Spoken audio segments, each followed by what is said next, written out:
آج ایک اپنی ذمہ داری سمجھتے ہوئے مسلمان ہونے کی حیثیت سے ہم تھوڑی سی بات کریں گے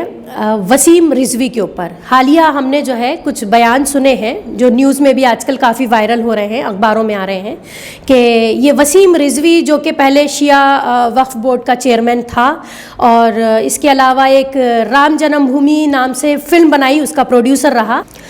دیکھیے ایسا ہے کہ قرآن میں اللہ تعالیٰ نے خود کہا کہ یہ وہ کتاب ہے جس کا ذمہ اللہ نے لیا ہے۔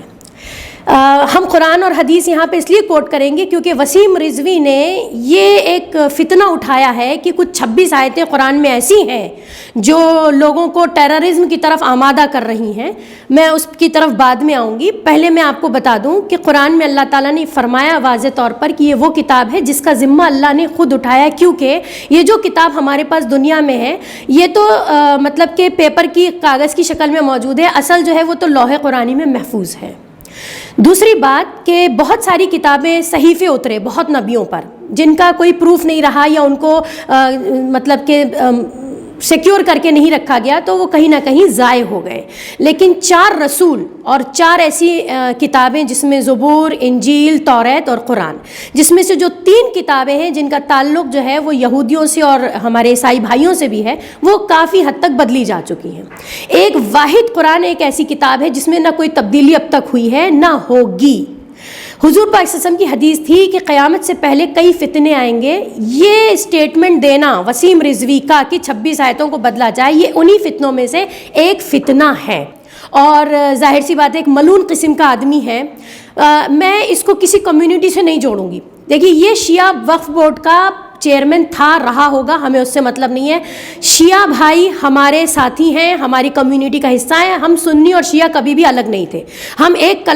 کلمے کو ماننے والے، ہمارا ایک ہی کعبہ اور ہماری ایک ہی کتاب ہے، ٹھیک ہے۔ تو میں سمجھتی ہوں شیعہ تو یہ ہے ہی نہیں، ہم تو اس کو مسلمان ہی کنسیڈر نہیں کرتے ہیں۔ بہرحال ایک چیز یہ ہے کہ چونکہ آج کل ماحول گرم ہے، یہ ایک ٹیکٹس، ایک حربہ، ایک ٹرک اپنائی جا رہی ہے۔ وسیم رضوی جو ہے وہ اپنے بیان کی طرح ہم کو تکلیف دے رہے ہیں کہ تھرو کہ 26 آیتوں کو بدل دیا جائے، جو ناممکن ہے، بدلی تو نہیں جائیں گی۔ لیکن میں یہ بتاؤں کہ اس نے ایک فلم بنائی رام جنم بھومی۔ میں گاندھی جی سے بات شروع کرتی ہوں۔ گاندھی جی نے یہ کہا تھا کہ ہم نے رام راجیہ تو نہیں دیکھا، لیکن اگر رام راجیہ رہا ہوگا تو وہ یقیناً ہمارے دوسرے خلیفہ عمر رضی اللہ عنہ کے زمانے میں رہا ہوگا، جتنا کہ گاندھی جی نے مطالعہ کیا تھا خلفائے راشدین اور حضور پاک صلی اللہ علیہ وسلم کی بایوگرافی کا۔ تو گاندھی جی سے زیادہ قابل تو یہ ٹھہرا نہیں، ٹھیک ہے۔ تو گاندھی جی خود کہہ گئے تھے۔ اچھا، اب اس نے جو رام جنم بھومی کے اوپر فلم بنائی تو میں بتا دوں کہ ہمارے علامہ اقبال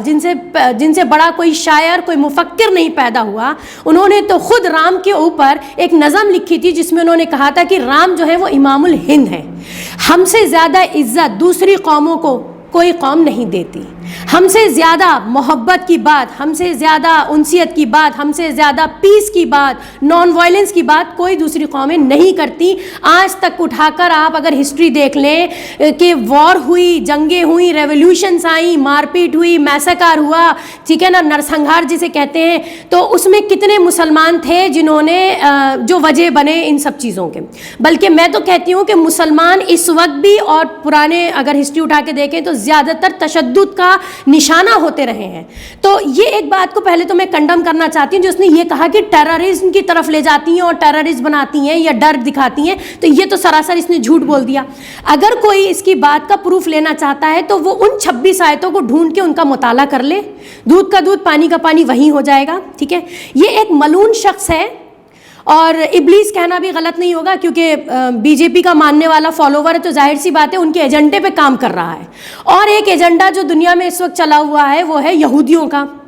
جو ہر حال میں چاہتے ہیں کہ مسلمانوں کو کیسے نیچا دکھایا جائے۔ اس کی تھوڑی سی 1 منٹ میں آپ کو ہسٹری بتا دیتی ہوں۔ دیکھیے یہودی جو ہیں یعقوب علیہ السلام کی 12 اولادوں سے، ٹھیک، ان کو اللہ تعالیٰ نے بہت شرف دیا، بہت عزت بخشی، ان کی نسلوں میں بہت نبی آئے، ٹھیک ہے۔ انہوں نے اپنے نبیوں کا احترام نہیں کیا تو اللہ تعالیٰ نے ان کو ذلیل کرنے کے لیے ان کے اوپر ہمیں جسے کہتے ہیں کہ شرف بخشا کہ حضور پاک صلی اللہ علیہ وسلم کو اور ان کی امت کو بہترین امت قرار دے دیا اور قرآن ہمارے اوپر اتار دیا۔ لیکن اللہ تعالیٰ نے یہودیوں کو مارا نہیں، دیکھیے قوم لوط کو مار دیا, قوم سمود کو مار دیا, اور بہت ساری ایسی قومیں اٹھیں فتنہ برپا کرنے والی اور اپنے نبیوں کو جھٹلانے والی جو ماری گئیں. لیکن یہودی جو سب سے زیادہ جن کے اوپر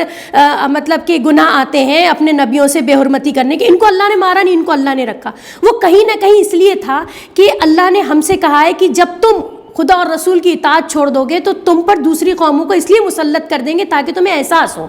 تو آج یہودی زندہ اللہ نے ضرور رکھے ہیں, ان کا بھی وقت آئے گا, ان کا بھی ایک جسے کہتے ہیں کہ اللہ نے انتظام رکھا ہوا ہے. میں اس وقت پورے ریلیجن کو تو ڈسکس یہاں نہیں کر سکتی, لیکن کہنے کا مطلب ہے کہ یہودی جو اس وقت سب سے ذلیل ترین قوم ہے, جس کو قرآن میں بھی ذلیل ترین کہا گیا ہے, جس کو حدیثوں میں ذلیل ترین بتایا گیا ہے, جس کو ہسٹری نے بتا دیا ہے کہ وہ دنیا کی سب سے زیادہ شر پسند قوم ہے, ٹھیک ہے, تو اس کا ایجنٹ ہے یہ, ایک فتنہ اٹھایا ہے, ایک شر پھیلانے کی کوشش کری ہے, اس کے علاوہ اور کچھ نہیں ہے. یہ کچھ کر نہیں پائے گا, یہ کچھ کر بھی نہیں سکتا ہے, کیونکہ اگر اس کا سامنا انسانوں سے ہوتا تو شاید امید تھی کہ یہ کچھ جیتتا یا ہارتا یا کچھ کرتا. اس نے ابھی جو ہے سیدھے سیدھے ہمارے اللہ کو چیلنج کر دیا ہے, اور وہ اللہ جو ہے وہ ہر قوم کا ہے. ہمارے ہندو بھائی بھی جانتے ہیں, ہمارے سکھ اور ہمارے عیسائی اور ہمارے دلت جو بھی اس ملک میں رہتے ہیں سب جانتے ہیں کہ قرآن کی کیا اہمیت ہے, اور قرآن ایک آسمانی کتاب ہے جس کو بدلنا تو ممکن ہی نہیں ہے. بہرحال ہم لعنت بھیجتے ہیں اس کے اوپر, اور اس کی بات کہیں بھی بات کو بھی مطلب کہ جسے کہتے ہیں کنڈم کرتے ہیں اور بددعا کرتے ہیں ایسے شخص کے لیے کہ اللہ اسے غارت کرے. بہرحال بہت تکلیف کی بات ہے, کیونکہ ہم تو بالکل برداشت نہیں کر سکتے کہ ہمارے مذہب کے اوپر اس طرح کی بات آئے. یہ کہیں نہ کہیں ایک پولیٹیکل اسٹنٹ بھی ہو سکتا ہے.